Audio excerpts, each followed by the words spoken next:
আসসালামু আলাইকুম। স্বাগত জানাই এই ভিডিওতে। যানজট মুক্ত ফকফকা ঢাকা, ৫৪ বছরের বয়ান বক্তৃতা একদমই ফাঁকা। আশা করি সবাই ভালো আছেন। এই ঢাকা শহরটা আমার বাপ দাদার নয়, আমার ১৪ গোষ্ঠীর কারো না, যদিও আমাদের পরিবারে অনেকে থাকে, কারণ বাংলাদেশের বহু পরিবারের প্রত্যন্ত অঞ্চল থেকে মানুষ ঢাকা শহরে থাকে। আমি অবশ্য নতুন আসিনি, আমি ৬৫ সালে প্রথম ঢাকা আসছি। আমি বহুবার বলছি কথাটা। তখন এই হাইকোর্টের এখানে চিড়িয়াখানা ছিল, 10টা পয়সা দিয়ে সারা ঢাকা শহর ঘোরা যেত। পুরানো এয়ারপোর্টে এখানে প্লেন টেলেন নামতো আর কি। যাই হোক বাবা, আমি সংক্ষেপে বলি কথাটা, আমি বিনয়ের সাথে বলতেছি, মনোযোগ দিয়ে শোনেন। এই যে ছবিটা দেখতে পাচ্ছেন আর কি, যানজট মুক্ত করতে এখন ড্রোন দিয়ে পর্যবেক্ষণ করবে। মানে এই রাষ্ট্রটা যে একটা গজবের রাষ্ট্র, আমি সবসময় বলি, খুব ক্ষোভের সাথে বলি, দুঃখে বলি, এবং নতুন প্রজন্মকে বলছি, এই রাষ্ট্রের যে জেনেটিক সমস্যা আছে, এই সমস্যার সমাধান শুধু বাবা তোমাদের হাতেই আছে। তোমরা যদি চাও, ইউ ক্যান চেঞ্জ ইট।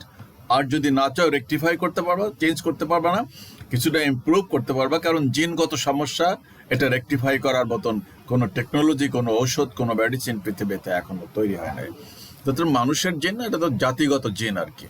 সেই জিনের সমস্যা অনেক জটিল সমস্যা। এখানে প্রতিদিনই দেখবে এই 2-3টা দল সারা দিন কামড়াকামড়ি করবে আর জিকির, এই কে কাকে ধ্বংস করবে, কে কি করছে, এই কিচ্ছা, এই কাহিনী।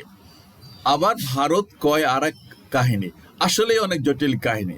আমি তো বলছি, আমাকে কেউ প্রশ্ন করলে আমি সেটার উত্তর সরাসরি দিয়ে দেবো, কিন্তু আমি জানি এই বাংলাদেশে এই হাল আমলে কেউ নাই সেই প্রশ্নের উত্তর দেবার, সেই সমস্যার সমাধান করার। সমস্যার কাছাকাছি, সমাধানের কাছাকাছি যেতে পারবে বা সমাধান দিতে পারবে না। আর তারা সেই মানসিকতা নিয়ে নাই, সেই মানসিকতা বড় হয় নাই। তারা রাজনীতি করে, এগুলোকে পুঁজি করে শুধু তাদের ব্যক্তিগত স্বার্থ উদ্ধারের জন্য। যাই হোক, বয়ান করলাম। বয়ান করার কারণ আছে, এই রাজধানীকে নিয়েই তো সবকিছু। এই রাজধানী হতাই গেলেই হতাই যায়, তাই না? এই রাজধানী হতাইলে সেই সরকার হতাই যায়, সবসময় এখানে দেখা গেছে এটা, এবং স্বাভাবিক এটা। আচ্ছা বাবা, আমি একটা প্রশ্ন করি। আমি এই রুমটায় থাকি, এই রুমটা আবার বেডরুম। এখানে একটা সিঙ্গেল বেড আছে, মোটামুটি 4 ফিটের, যাই হোক 4 ফিট 7 ফিট। এখানে না হয় আরেকজন মেহমান আসলে, কোনো সময় যদি বেশি মেহমান আসে, ঘরে আরো রুম আছে ঘরে, তো এখানে আরেকজন আমার সাথে ঘুমাতে পারবে। এসি হলে না হলে 3 জনে ঘুমানো যায়। এসি তো ঠান্ডা লাগে, শীত শীত লাগে, তখন একটু ঘেঁষাঘেঁষি করে ঘুমানো যায়। আচ্ছা, না হয় ধরলাম 4 জন, কিন্তু 10 জন লোক আসলে কি এই একটা বেডে ঘুমানো যাবে? তো কাউকে নিচে ঘুমাতে হবে। 2 জন 3 জন এখানে ঘুমালেও আরো 7 জনকে নিচে ঘুমাতে হবে ফ্লোরে বিছনা করে। সেটা হবে অত্যন্ত দুঃসহ একটা ব্যাপার। তারপরে যদি 15 জন আসে, can I accommodate 15 person in this room? Definitely না।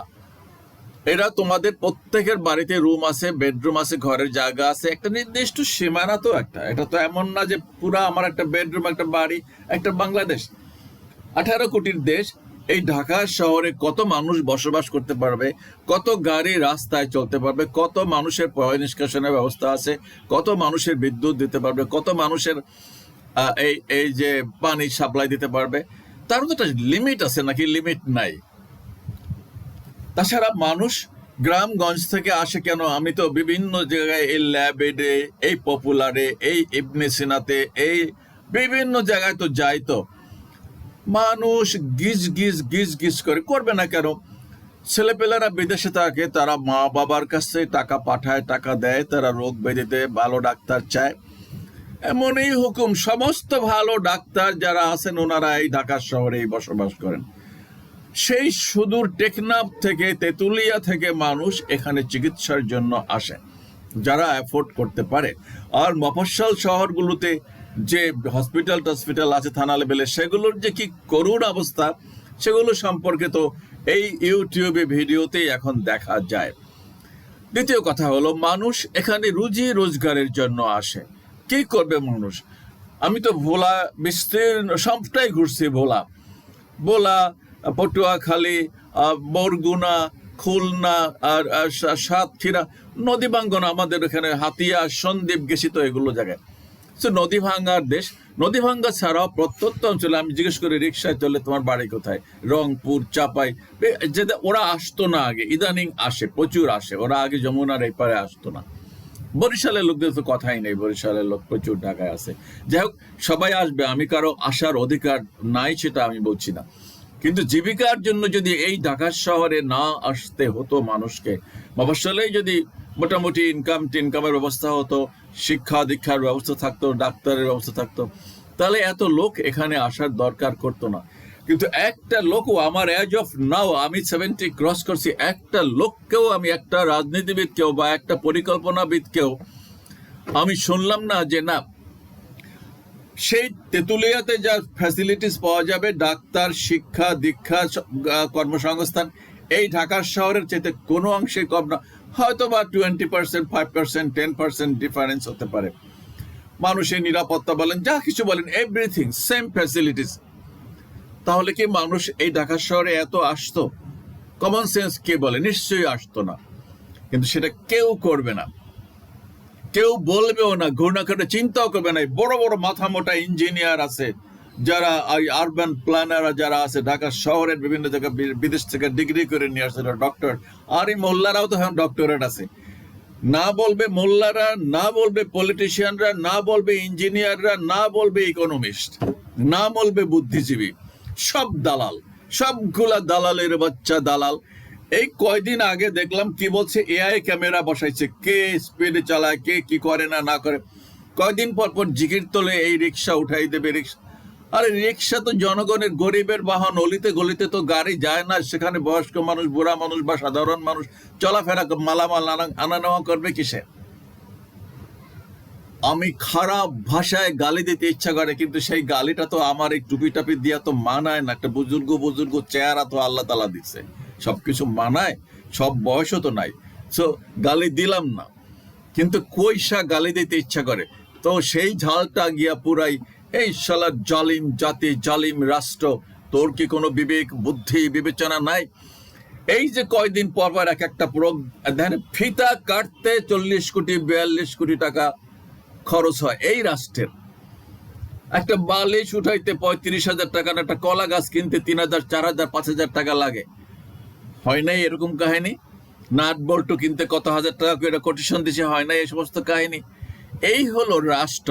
আর ওই যে আজকে বলছি যে আল্লাহর একজন ওলি এখন রাষ্ট্রপতি হয়েছে, আল্লাহর অনেক মেহেরবানি যে জামায়াতটা, মওদুদি কিংবা গোলাম আজম মার্কা বা ওদের অনুসারী, ওদের বীজ কেউ হয় নাই, তাতে হক্কানিরা আলহামদুলিল্লাহ এবার মিলাদ টিলাদ দিবে না, বড় সড়ো দোয়া খায় করবে না, দোয়ার ব্যবস্থা করবে না, করা উচিত।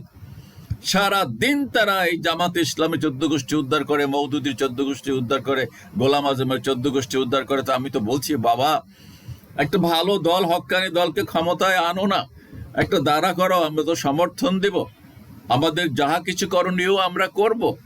তা করবে না। প্রশ্নটা হলো, এটা তো একটা জাতীয় ইস্যু। এই ঢাকা শহরে আমরা যারা ভুক্তভোগী, দম ফেলানো যায় না।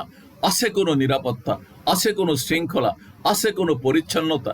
বৃষ্টি হলে খবর হয় জলাবদ্ধতা, মানুষ ঝাড়ু দিয়া ময়লাগুলো ফেলে ড্রেনে। লাখো মানুষ থাকে বস্তিতে। আমি যেখানে থাকি চতুর্দিকেই বস্তি, গ্যারেজ, গরিব মানুষ। রাস্তায় বের হলে শত শত মানুষকে, লক্ষ মানুষকে দেখা যায় ভিক্ষুক, অন্ধ, ল্যাংড়া, খোলা, পঙ্গু, আবার কতগুলো আছে মাস্তান, কতগুলো আছে হিরোইনচি, ওপেন হিরোইন খাচ্ছে, ওপেন নেশা করতেছে রাস্তায় দেখি তো। পুলিশের সামনে কি করবে পুলিশ? কি ট্রাফিক সামাল দেবে? না ওই হিরুঞ্চি বন্ধ করবে? আর হিরুঞ্চি বন্ধ করার জন্য তো ডিপার্টমেন্টই আছে, ওদের কার্যকলাপ কি তা তো দেখি। ওই আমির হামজা বলতেছে সে লিস্ট করছে, তো যাই হোক, তারপরে মানে বলতেছে যে আপনি যাদেরকে লিস্ট করছেন বা আমরা যারা এটা করি, আপনি প্রশাসনের লোক, তো ওরা আমাদের কাছ থেকে তো পয়সা নেয়, টাকা নেয়। আমি তো বলি এত এত বাহিনী যাদের জন্য আমরা গর্ব করি, এত চৌকস, এত কিছু, পিলখানার মতন একটা জায়গায় আমার 54-57 সন্তানকে রক্ষা করতে পারে না, তাদের এই ভাই ব্রাদার, তাদের এই কলিগ, তাদের এই আপনজন, তাহলে কত বড় মুনাফেক একটা জাতি আমরা। আর এই দেশের আগের দিনের রাষ্ট্রপতি তো সব কিভাবে প্রাণ হারাইছে নির্মমভাবে, কেন হারালো, কেন একটা জাতি? তার মানে কি এটা কি একটু অভিশপ্ত জাতি নয়? কথাটা বলতেছিলাম এই ঢাকার শহরে, ফকফকা ঢাকার শহর, এই যে আবার একটা এখন কি ড্রোন দিয়া ঢাকা শহরের যানজট নিয়ন্ত্রণ করবে। আরে এতটুকু মাথার মধ্যে বুদ্ধি নাই এই প্রধানমন্ত্রী যে ড্রোন দিয়া জ্যাম লাগছে এখানে, জ্যাম তো সারা জায়গায়, ঢাকা শহরটাই তো একটা জ্যাম, এত মেলাইওভার করছে, সেই তুলনায় তো মানুষও আসতেছে ঢাকা শহরে। তো আমি তো আগেই বললাম, একটা তরমুজ তো বাবা 4 জনে খাওয়া যায় বা 8 জনে খাওয়া যায়, একটা তরমুজ যদি 50 জনে খেতে যায় তার কি ভাগে কতটুকু পাবে? একটা রুমে যদি 2 জন থাকা যায়, সেখানে 4 জন নাইলে 8 জন নাইলে 10 জন, কি 50 জনের অ্যাকোমোডেশন হবে? আর কিভাবে আমি বুঝাবো? সুতরাং আমি নতুন প্রজন্মকে বলতেছি, বাবা just apply your common sense. এই দেশে তো তোমরাই থাকবে, এই অল্প দিনের পরেই তোমাদের জেনারেশন, কথাটা মনে রাখো, তোমরা ক্ষমতায় আসবে, তোমাদের যেই আসুক, যে দলে আসুক, আমরা তো থাকবো না। আমার চাইতে আরো 10 বছর যারা ছোট তারাও 10 বছর পর থাকবে না। সো এটা এটা এটা নিয়ামক, এটাই নিয়ম, এটাই আল্লাহর বিধান।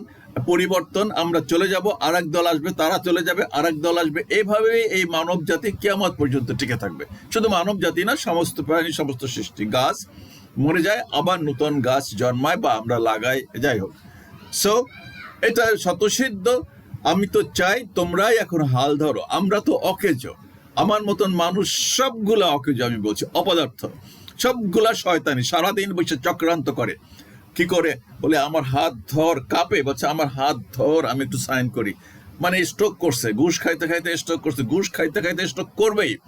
করবে কেন জানেন? আমি জানি সেটা, আমি সাইকোলজি বলে দিচ্ছি।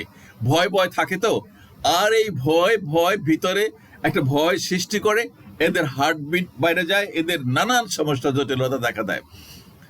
এরা মনে মনে একটা অপরাধ বোধ কাজ করে তাদের ভিতরে, ঠিক আছে?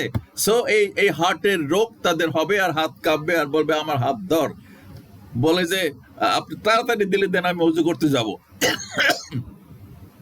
বুঝছেন? এই জন্য যাই হোক তো বাবা, এই রাষ্ট্র তোমাদের চালাতে হবে, আমি কইলেও আর না কইলেও। কিভাবে ঠিক করবে?